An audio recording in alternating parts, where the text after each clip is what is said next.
topics and opinions expressed in the following show are solely those of the hosts and their guests and not those of W4CY Radio, its employees, or affiliates. We make no recommendations or endorsements for radio show programs, services, or products mentioned on air or on our web. No liability, explicit or implied, shall be extended to W4CY Radio or its employees or affiliates. Any questions or comments should be directed to those show hosts. Thank you for choosing W4CY Radio. Welcome to the Ask the Expert show on W4CY Radio and Talk4 TV, where we bring you educational information from top local experts in the fields of legal, health, financial, and home improvement. Now sit back and listen to experts in family law, association law, hearing loss, business brokers, home care, along with many other topics. Now here are your hosts, Steve-O and Sophia. Hey, good afternoon. Welcome. I'm going to start off with saying California, along with other states that we target: New Mexico, Arizona, Nevada, Colorado, Oklahoma, Washington, and Idaho. We have got, for the next 50 minutes, such a great show for you. You asked for it, and we gave it to you. We realize we have a lot of homeowners, and I have to tell you that if you do not know what a public insurance adjuster is, you're going to learn about it today and how important and how much they can help you when you have a claim. And we found I'm telling you, one of the best companies out of California that this is all they do. Let me introduce you to our expert, who is becoming a great show by your letters, Robert Crown. Good afternoon, Robert. Good afternoon, Stephen. How are you? Nice it's always good to see you. And let's give a shout out to Joseph Fernandez, your partner. He could not be with us today, but we're running his name and his email underneath on our scroll. Good. So, Robert, first of all, tell us about Crown Adjusting. We're a licensed public adjusting firm based in California. We actually service all of California, but most of our business currently is in Northern California. And we are licensed in Nevada and soon to be licensed in other states. But, we're a small boutique firm that provides hands-on assistance to consumers that are struggling with their own insurance companies and their own active insurance claims. Public adjusters are hired to basically quarterback the claim to make sure people present their claims properly, thoroughly, and they optimize the coverage to the best of their ability. Using us makes us their spokesperson, and we provide all the logistical and technical expertise to help them prove that their insurance company owes X amount of dollars. Initially, the insurance company comes out and they tell you what they're going to do. Most people don't really have the slightest idea how to present a claim. So we're a resource to people that need it. Well, I've got to tell you that about 15 years ago, I had a complaint with my homeowner's insurance and my claim. And I got to tell you, I was about to sign off, even though I didn't agree with the amount. And someone said, "Why aren't you using a public adjuster?" And you know what? Like most people would go, "What is a public adjuster?" And they turned me on to a company. And I am going to just listen, every claim is different. I'm not saying this is what would happen to you. This is just what happened to me. But they offered me $27,000. The public adjuster got me over $100,000. Does that sound unreal to you, Robert? It's ridiculous, but it's par for the course. Yes, but we're not saying this is what Robert can do, but you know what? At least you level the playing field when you have a public adjuster. That's correct. So, and I just got a text from somebody, and I understand it because hurricane season is getting ready to start here in Florida. Someone just wrote me they have property in Florida and they want to know, are you licensed in Florida? We are not, but we have relationships with very capable public adjusters in Florida as well as in other states. I just came back from Scottsdale, where our national association meets for both continuing education and to welcome in a new president. We're licensed in 47 states, Wow. and the level of credibility is very high. So I'm in good company with many of the people that preceded me in the business, who are active in the business and want to see new and talented people enter the business. So Well, I understand this text because again, Florida, oh my God, they're saying we're going to get blasted this year with hurricanes. So I can understand somebody who owns property in Florida being concerned. Uh, so let us know if you ever get licensed in Florida. We might have some great deals for you. But let's, you know what, this whole show, Robert, is about education. And, people really, it's amazing, do not understand what you do. Um, and I just had someone who wrote in wanting to know what replacement cost is. replacement cost is a type of coverage that most homeowners have, and even commercial property owners have replacement costs. I guess the important distinction to make is uh, when you have a building that is 50 to 100 years old, or even less, over time, there are things that uh, occur to that building naturally. The paint fades, floors get beat up, and the condition of that building certainly is not the same as it was immediately after it was finished construction. So replacement cost is what most people have today to insure their homes. And in the strictest definition of replacement cost, what you are insuring is the cost to replace in today's market, to put back new that which was damaged or destroyed. So if you had a kitchen fire and you were going to replace that floor, it would be the cost of the material today, the cost to install it, and making sure that it's uniform, has a nice appearance, and it's finished.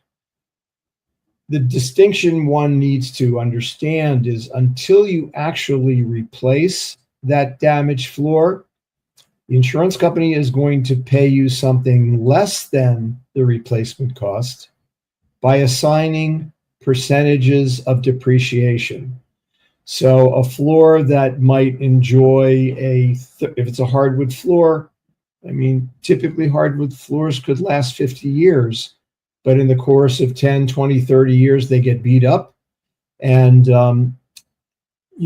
typically you would refinish it, but if it was burned, you'd have to replace it. The cost to replace that floor in today's market is the full replacement. If the insurance company was going to assign depreciation, they might depreciate it by a percentage to arrive at what's called actual cash value. But that depreciation is negotiable. And most of the time, the depreciation in a claim is minimal. So you might not see anything more than maybe 5 to 10% depreciation against that hardwood floor, but it's taken into account based on the age of the house generally. And when they withhold a portion for depreciation, it's really only for material. It's not for labor. So that's why I say you really wouldn't expect to see a high percentage.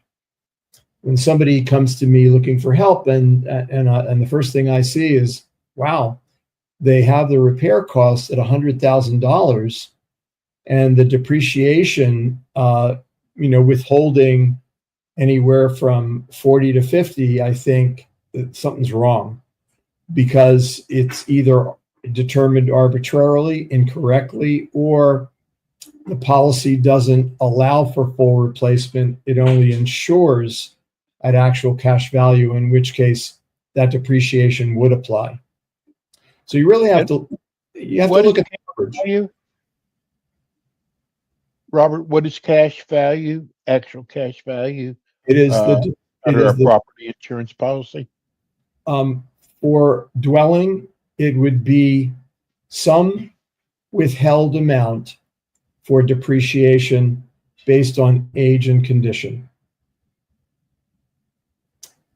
As in the example of a hardwood floor, if it really has enjoyed most of its useful life, you might see depreciation of as much as 30%, but even that would be unusual, because then the insurance companies don't have a right to cherry pick the depreciation on one item and then pay full replacement on another. So you don't really see high percentages of depreciation unless it's a very, very old building. I got it. So the difference in the two is what?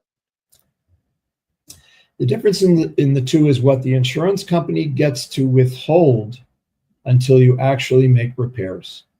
Gotcha. So if the hardwood floor was $15,000 to replace, and they wanted to depreciate it by 50%, they would say, we're going to give you $7,500 for that hardwood floor, and we're going to pay the difference when you make repairs. In which case you would show a contract with your builder and make claim for that depreciation once the work is underway. I don't know that hardwood floors is a great example, but depreciation is typically a percentage of the settlement amount that the insurance company gets to withhold until the repairs are close to completion. Robert, you see all kinds of policies, and I'm sure it amazes you that there's people who don't read their entire policy and don't even know what's in there. But how does a person know if they have enough coverage? Well, they rely on the agent to determine that. And I'm always flattered when somebody calls me and asks that question, because most people don't. Yeah. And while the agents try to keep up with the ever-growing cost of construction, particularly here in California, I wouldn't say they generally do an admirable job. Then you've got this sort of national issue of all of these disasters taken in the aggregate has been a kind of a wake-up call for the insurance industry.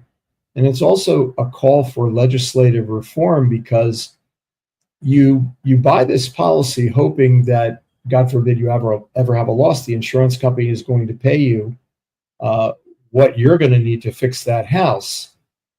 An insurance company that deliberately underinsures a property is also creating a huge liability for a homeowner.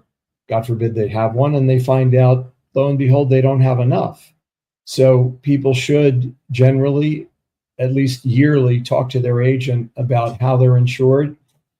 We offer a consulting service to many of our clients. We can do a cursory review of their policy. We do that, as a matter of course, after we're hired, after someone has a loss, but we also do it for folks before they have damages. And while the need has never been monumental, if it was, we might have to charge for our time, but we do it in point of fact to advise people to go back to their agent to make sure that they don't find themselves in a very uncompromising situation where they're wondering what they're going to do. For the folks that have lost their homes in Pacific Palisades in Southern California, there's an assumption for many of them, for me anyway, not necessarily for others, that they don't have enough insurance to begin with. But I have met with and spoken with folks that do have adequate coverage, and those are the people that would truly benefit by having an advocate on their behalf, because insurance companies are not in the business of writing checks for a consumer's policy limit. Yes.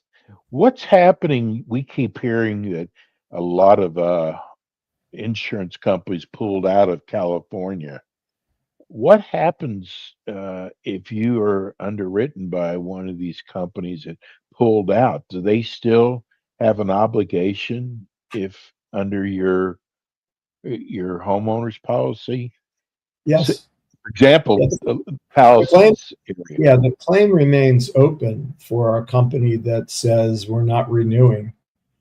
And in a FEMA declared event, and I know this is the case in California.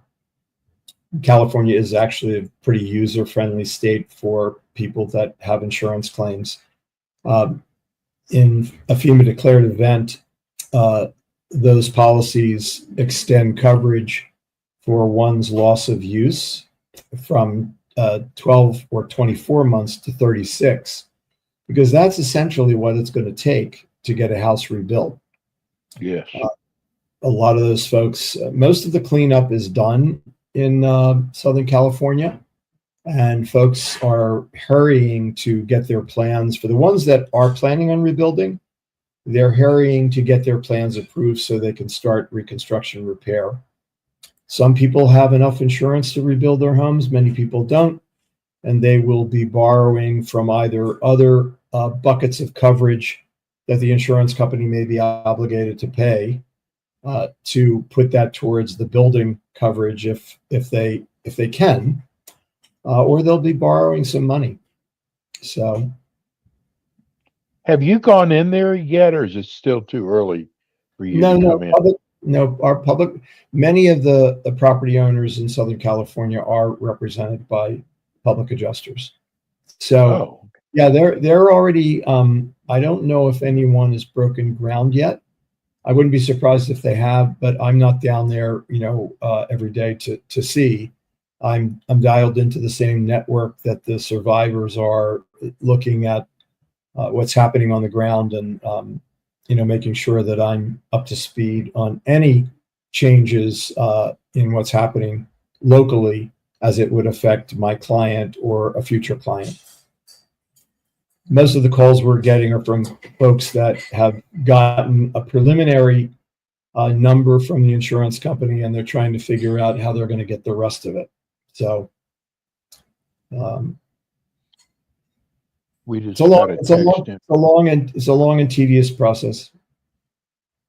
We just got a text in, someone wanting to know, if I have a loan against my home and property, don't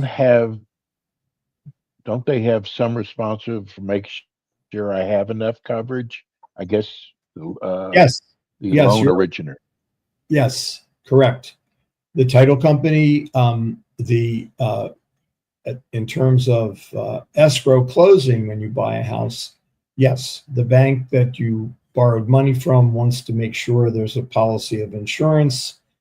Some banks take great care to make sure consumers have the right kind of coverage, and then sometimes they don't. They rely solely on the insurance agent, but underwriting is pretty sophisticated in terms of risk, and banks are not going to be left high and dry because a homeowner didn't insure a property correctly.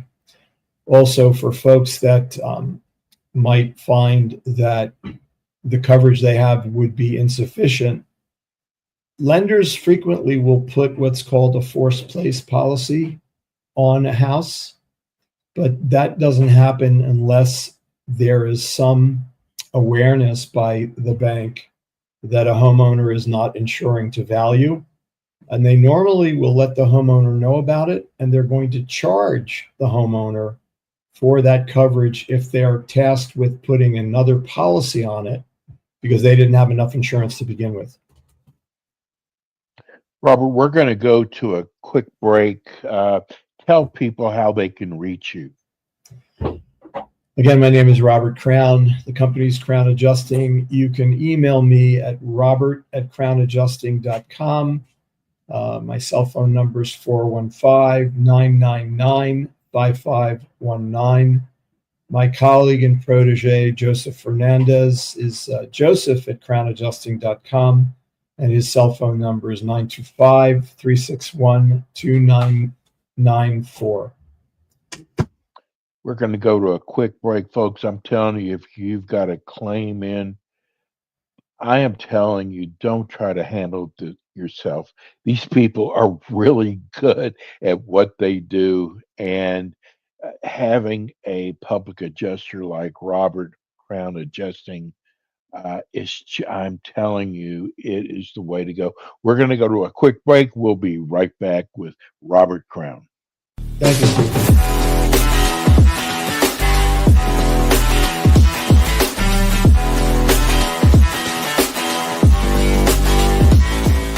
K. Bender Rembaum is a full-service community association law firm dedicated to the representation of community associations throughout Florida. On kbrlegal.com, you can learn more about their offices in Pompano Beach, Palm Beach Gardens, Orlando, Tampa, as well as throughout Miami-Dade by appointment. Several K. Bender Rembaum attorneys are board-certified specialists in condominium and plan development law and assist clients with all matters of community association legal issues while keeping them up to date on new developments that affect their associations. K. Bender Rembaum is also a well-known provider of free legal education for managers and board members. Contact K. Bender Rembaum today by calling 800-974-0680. That's 800-974-0680 to reach any of their locations. You can also visit them online at kbrlegal.com or write to them at info@kbrlegal.com. And we are back with the Ask the Expert show on W4CY Radio and Talk4 TV with your hosts, Steve-O, Sophia, and their expert guests. We are back. This is the Ask the Expert show. I'm your host, Steve-O. This is, I got to tell you, especially in the California area, this is such an important show. We're doing our public insurance adjusters show today, and we are talking to I think one of the best in the business when it comes to public adjusting. We have Robert Crown of Crown Adjusting. Robert, we just got someone wanted to know that they want to make sure that they're safe. And they worry, especially after what just happened with seeing these houses burned down to the ground. How much insurance per foot would you say is adequate? Well, I think it's different for different folks in different parts of the country. I think for many of the people in California, depending on the area, I would say minimum of $500 a foot. It doesn't mean that in every case, the insurance company is going to pay you that. But for us, for folks in this part of California, $500 to $600 a foot is the number that most people are being told by local builders. And for many in really high value properties, these are custom homes that were built, a number of years ago with the focus on quality of materials, expensive materials. It wouldn't be shocking to find that the real cost to rebuild a home is considerably more than $500 to $600 a foot.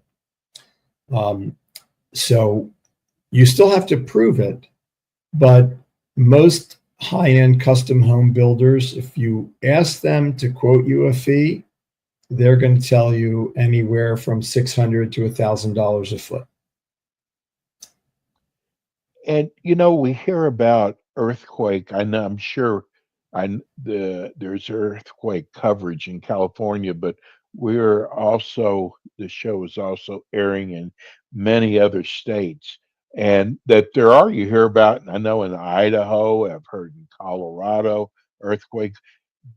Do insurance companies offer earthquake coverage in many of the states that you cover? There are insurers that offer earthquake coverage in California. The one that is currently offering coverage is through the California Fair Plan, which is a consortium of insurance companies that contribute to a fund. It's not cheap, and it doesn't cover everything.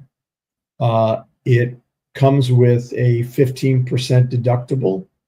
And so a deductible could be as much as $150,000 should you suffer an earthquake loss.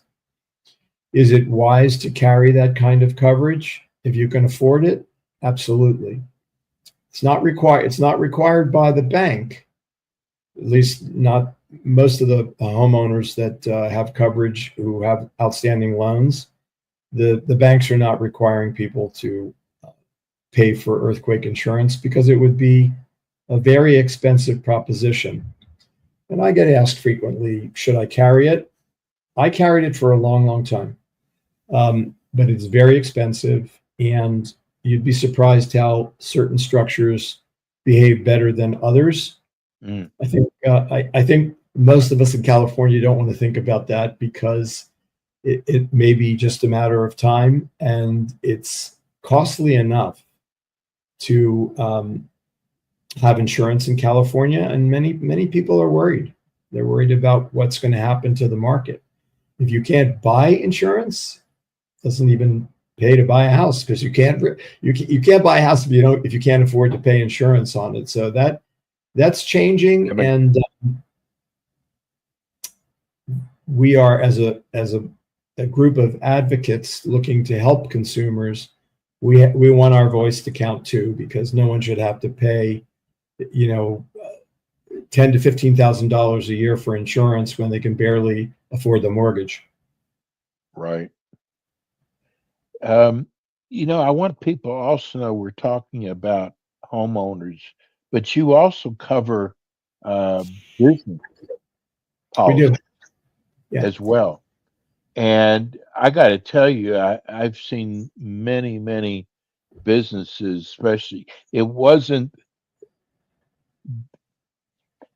leak, but it wasn't their leak. It was next door neighbor's leak that flowed in. So those kind of things happen, don't they? All the time. Yeah, we're handling commercial business. We look to the policy first to see how we can help a client. But even a client that has a business that suffers a fire or a water loss has got to do the same things that a homeowner does. They've got to protect their property from further damage.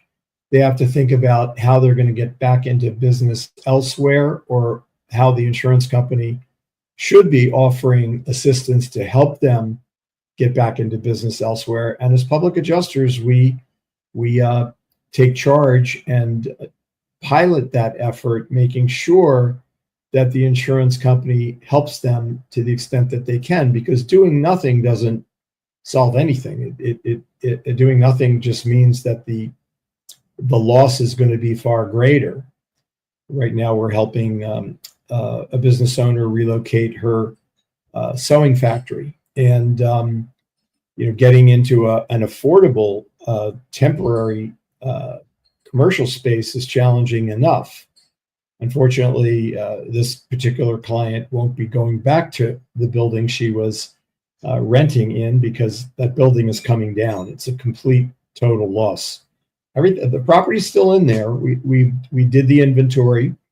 She's coming in and trying to save what property she can, but ultimately that building is going to be leveled, and the property owner will either think about developing the property or selling it, or trying to find the money to put something else there, because right now it's not worth very much. Marvin in San Diego. Thanks a lot for offering a show like this. It's about time someone did. Well, we've been doing this show now for 4 or 5 months now, and it'll be on every month. Um, but his question is, I'm getting ready to open a business as a new business owner with ownership of a building. What should I make sure areas that I'm covered on? If you are an owner of the building as well as the business, That's what it sounds like. that's a very timely and excellent question. You as a landlord own the building, and to the extent that the business is simply renting space to you as a tenant, you would want to make sure that you as a tenant have ample coverage for your own business personal property in that unit or in that building. Because you are a landlord and I mean, I'm not sure if you're talking about separate policies, assuming you are, under the landlord coverage, you'd have building coverage and loss of rents. As a business owner operating, whether it's a retail store or a manufacturing operation, you would have business interruption, loss of income, and extra expense as a tenant occupant in your own building. I would say it would be important to list those entities separately so that if you did suffer a loss, you as a landlord would have the right to collect the rent that you would also be paying to yourself, but it wouldn't be the case that one cancels out the other, which is why many people should have themselves as an additional named insured under the policy. So you have your landlord policy, and then you have your business policy with you as an individual named under the business as an additional named insured, so that you can protect yourself, particularly if the building is insured with one insurance company and the business is insured with another. So, but those are things that you would discuss with a commercial insurance agent to make sure you protect yourself. Mark, this is in Malibu. He said, I've heard of public adjusters in the past. I'm glad there's a show that really explains it like you were explaining it. How do your fees work? Let me say, I appreciate that as a compliment. Understanding insurance is very complex and it's very confusing. So it's not the case that in every explanation people understand, what I'm saying, because for them, it might seem like the haze of understanding insurance is always a challenge. But that's what public adjusters are there to do, and that's what agents are there to do. What was the question again, Stephen? They want to know, how do your fees work? Okay. Typically, public adjusters work on a commission or a contingency fee. The standard fee is typically 10%, but it varies depending on the size of the loss. It also varies depending on when we get involved. If an owner is struggling to get a resolution of their claim and they've only gotten a fraction of what they're entitled to, sometimes we'll work on new money and the percentage might be higher. But we have to look at that very carefully because I've said no to people, not because I don't want to help them, but because I might be costing them too much money. So that's really part of the problem that a PA might have when they're looking at the the issue of ethics and are they really going to have a happy customer at the end of the day. So I have said no to people, not because I don't want to help them, but because they would be a difficult client to not to represent, but to help them get to the finish line because their claim is already so problematic. I say no to people quite frequently that have water claims. And the amount of time that you would spend on a smaller claim is, the compensation is so fractional by comparison, it doesn't make any sense. Now, there are companies that are well staffed to handle smaller claims, but again, I would just as soon advise someone and not represent them than take a big piece of what they're going to need to fix their house. So that's part of the dilemma. And some insurance companies are, very difficult right out of the gate. So I'm not poised to be all things to all people. I'll just say that. But people that Robert, find that's what I loved about how you do business. Because when we first started talking, you actually told me, you said there's a lot of people that I cannot help, and we tell that. Whereas I could see another company just for the money and getting someone's hopes up that they're going to get a lot more money, and in the end, they don't get them anymore.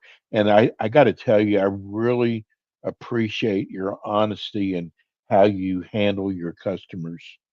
Well, I will say in defense to a lot of the folks that are in our business, there are a great many more that practice with the same integrity that I have and I possess. And while I'm always a little suspicious of the reasons why people come into this business, which is by definition a hard business to be in, many of them have the same work ethic I do.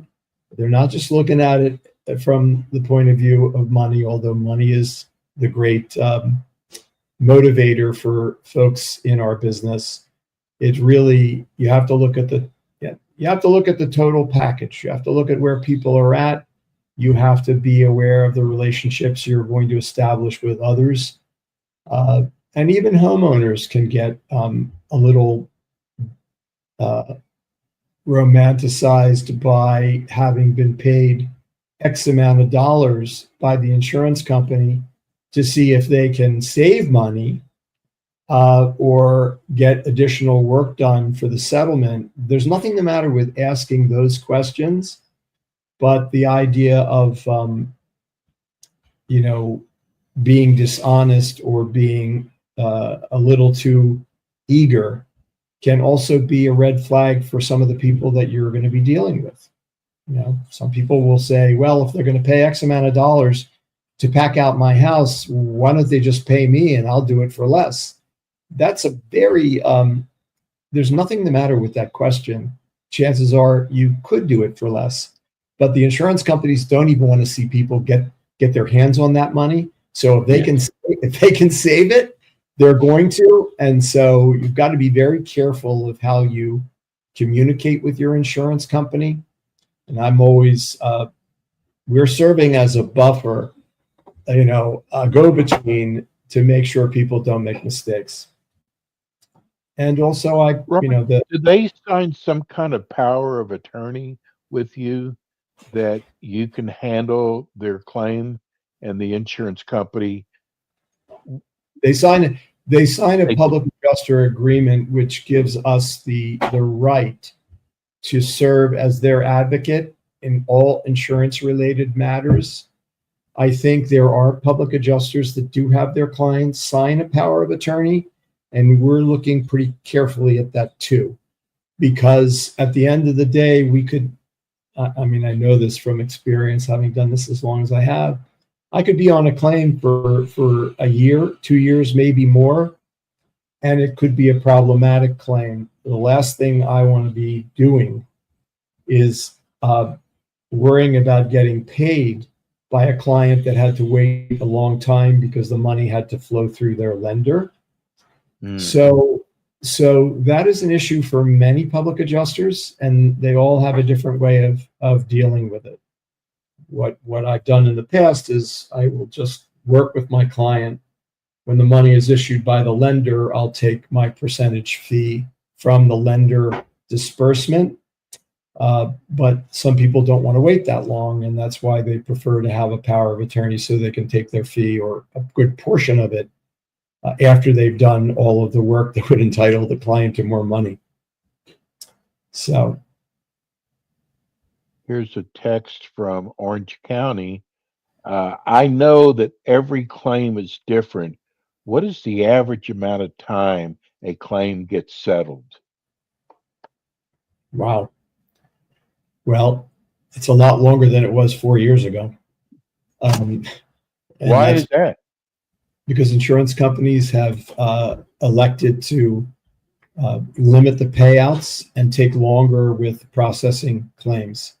It's not to say in every case it's going to take that long, but it depends on the size of the loss. If it's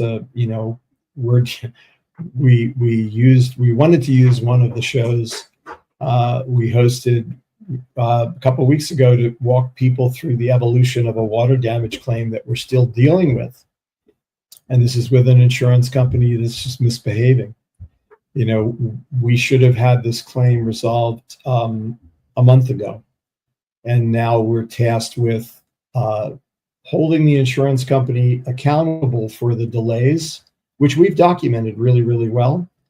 I would say you can expect a claim to take nothing less than 6 months, and depending on how extensive the damage is, a year.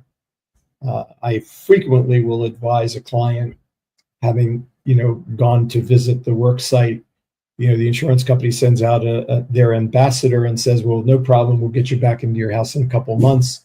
I offer an opinion early on that may fly in the face of that by saying, no, you're more realistically 6 months to a year, so that they can talk to the insurance company, or I can talk to the insurance company if I'm hired, about the more realistic time frame for actually getting the claim settled and then getting a permit issued so people can start repairs.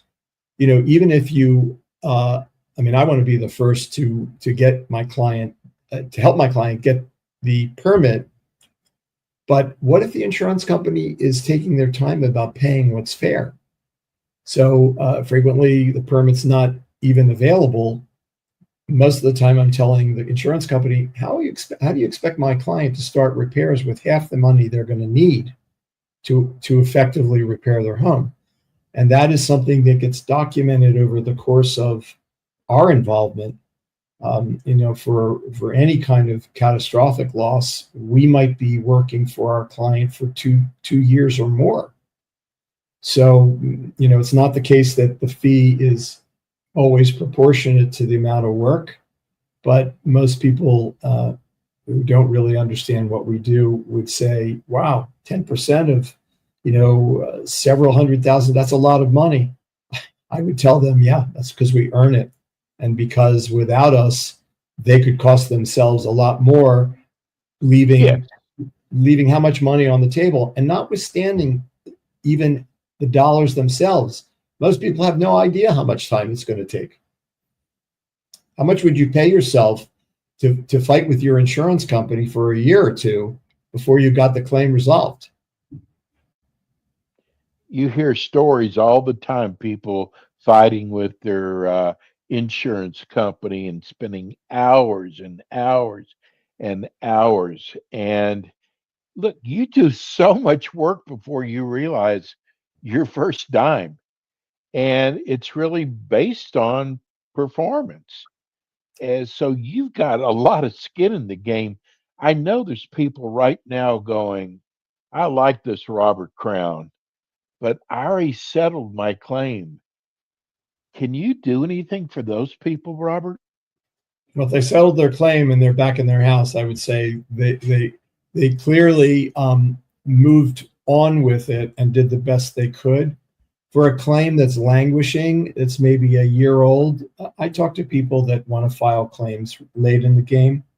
And if I can help them, I consider it.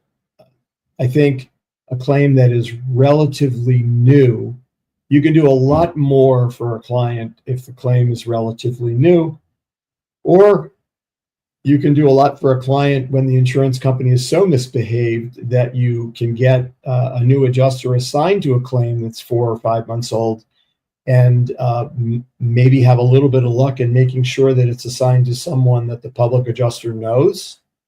And many insurance companies would prefer to work with somebody like me that has been doing this for a long time, that knows what they're doing, because the claim, it languishes and nothing gets done, and the insurance company remains in the crosshairs, like it or not, for what they did correctly and what they did incorrectly.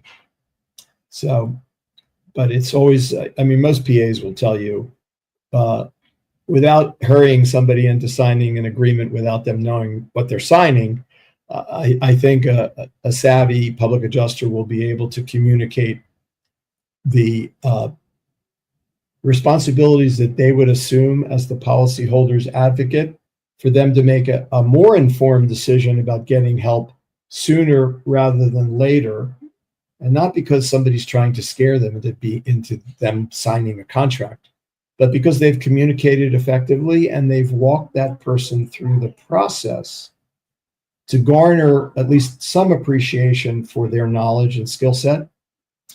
When people ask me, how do I know you're going to earn your fee? I mean, the easy, sort of funny answer is, you don't. But you know, how do you know you're going to, your lack of knowledge, expertise, and time is going to effectively get you where you want to go when you're out of your house for the next 6 months to a year? I mean, there's a lot of things that would be talked about in the course of starting a relationship with somebody. I just want to talk to them and explain to them what they have on their plate and what they have to do on their own behalf. I'm not, my approach is a little different than most public adjusters. And I know, because I was trained by, a large company. The guys on the street, some of them are very savvy and they know what they're doing, but they may not be the person that's going to handle the claim. I got to tell you, we're so lucky to have Crown Adjusting. I think people can see by these shows we're doing, your honesty, your knowledge is so important. The good thing is, Robert's going to be back again with us next month. If you've missed part of the show, you can go to iHeart or Spotify under Ask the Experts. We have it under California Public Adjuster. Tell people again how they can reach you, Robert. As with the scroll bar, the numbers are listed below. You can find me on the web at crownadjusting.com. And, you can Google reviews. You can find out more about us through navigating the website, or just, calling us or emailing us. We are listed through the National Association of Public Adjusters, as are all public adjusters that do business in the United States. It's a good trade association. And I, having spent 4 days in Scottsdale with some of the best and brightest, I'm in good company and aspire to be every bit as knowledgeable as others who have been doing this for just as long or longer than me. The learning curve is endless, and we need good people in our profession. So if people ask me frequently, I tell them, if you're not going to hire me, hire somebody, because I know the folks that need help, and everybody should have the right to get the kind of help they need, so long as they're not being hustled into doing something before they're ready to. Robert, you're the best. I mean, I'm thinking about Joseph also. Please say hi to Joseph. I will. I speak for Joseph. He's doing well. He actually is at a meeting today, so he couldn't make it, but he conveys his best wishes and will attend next time. We'll see you guys next month. Thanks a lot again. This is Crown Adjusting, and please give them a call if you're going through, you've had to file a claim with your homeowners. They're the best. That's it for us today. We'll be back again with you next week with more Ask the Experts. Thank you, Juan. Thanks for tuning in today to the Ask the Expert show on W4CY Radio and Talk4 TV. Tune in next week and every week to hear more from our experts on personal injury, insurance, air condition repairs, estate planning, Medicare, and many other topics in the areas of legal, health, financial, and home improvement. See you next week.